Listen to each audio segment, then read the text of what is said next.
પંચમહાલ જિલ્લામાં નીટની પરીક્ષામાં ચોરી કરવાના કૌભાંડના મામલે વધુ એક વ્યક્તિને પોલીસે ઝડપી પાડ્યો છે। આ અંગે અગાઉ પંચમહાલ પોલીસ દ્વારા 3 વ્યક્તિઓની અટકાયત કરવામાં આવી હતી।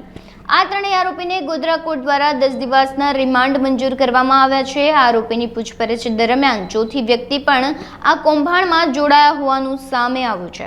આરોપી વિભુર આનંદને ગોધરા પોલીસ દ્વારા ઝડપી પાડવામાં આવ્યો છે, તેમજ પોલીસે આ ગુનાની પૂછપરછ હાથ ધરી છે। પંચમહાલમાં નીટની પરીક્ષામાં વિદ્યાર્થીઓને ચોરી કરાવવાનું કૌભાંડ સામે આવ્યું હતું, જે અંગે પંચમહાલ પોલીસે 3 વ્યક્તિઓની અટકાયત કરી હતી। કોર્ટમાં તેમને રજૂ કરવામાં આવ્યા હતા। કોર્ટ દ્વારા તેમને 10 દિવસના રિમાન્ડ આપવામાં આવ્યા છે। પંચમહાલ પોલીસની તપાસ અને પૂછપરછ દરમિયાન વધુ એક ચોથી વ્યક્તિનું નામ ખુલવા પામ્યું છે। વિભોર આનંદ નામની વ્યક્તિને વડોદરાથી પંચમહાલ પોલીસે ઝડપી પાડી છે।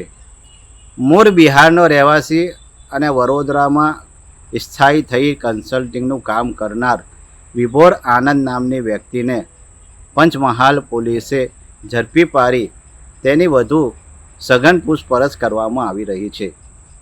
શબ્બીર અલી ઠા, અબ તક ન્યૂઝ, ગોધરા, પંચમહાલ।